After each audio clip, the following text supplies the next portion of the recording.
కృష్ణా జిల్లా యనమలకుదురు శివాలయంలో నగదు మాయంపై విచారణ చేపట్టారు దేవాదాయ శాఖ అధికారులు.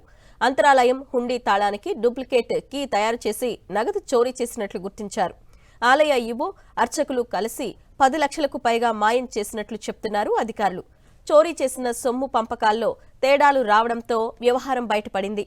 ఆలయ ట్రస్ట్ చైర్మన్ సంగా నరసింహారావు ఫిర్యాదుతో కేసు నమోదు చేశారు పోలీసులు. మరోవైపు 2 పూజారులతో పాటు మరొకరిని పోలీసులు అరెస్టు చేశారు. పరారీలో ఉన్న ఆలయ ఈవో భవానీ కోసం గాలిస్తున్నామన్నారు పోలీసులు.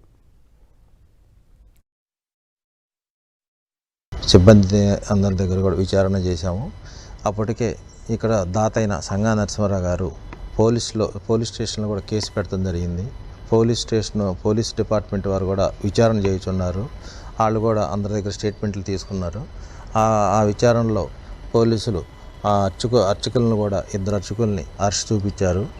మరి అదేవిధంగా ఇక్కడ ఈవోగా పనిచేసిన భవానీ పేరు కూడా ఎఫ్ఐఆర్లో నమోదై ఉంది. ఆవిడ కోసం కూడా విచారణ చేయుచున్నారు. అదేవిధంగా నేను సోమవారం నాడు విచారణ చేసి నా విచారణలో వీళ్ళు ఇచ్చిన సమాచారం మేరకు దేవాదాయ శాఖ కమిషనర్ వారికి ప్రిలిమినరీ రిపోర్ట్ పంపించడం జరిగింది. ఏమంటే ఆ రిపోర్టు మీద కమిషనర్ గారు మళ్ళీ జాయింట్ కమిషనర్ గారిని కూడా ఎంక్వైరీ చేసి అర్చకుల మీద ఈవో మీద కూడా మళ్ళీ ఎంక్వైరీ ఏం జరిగింది, అర్చకుల మీద కూడా అతని మీద చర్యలు తీసుకోమంటం కూడా జరిగింది. మళ్ళీ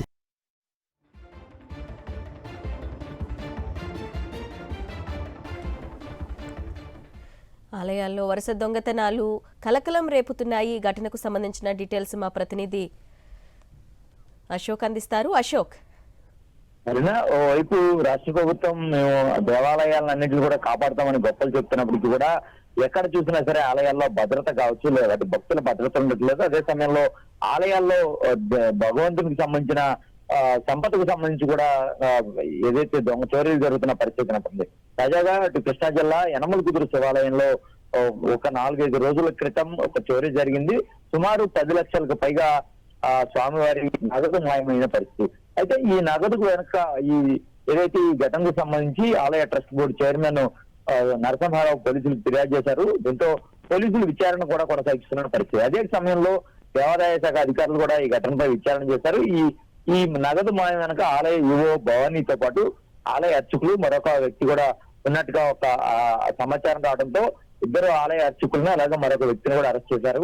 వారి దగ్గర నుంచి కూడా కొంత రికవరీ చేసిన పరిస్థితి. అయితే ఆలయ ఈవో ఎవరైతే భవానీ ఉన్నారో ఆమె ఈ ఘటన వెలుగులోకి రావడంతో ఆమె పరారీలో ఉన్నారు.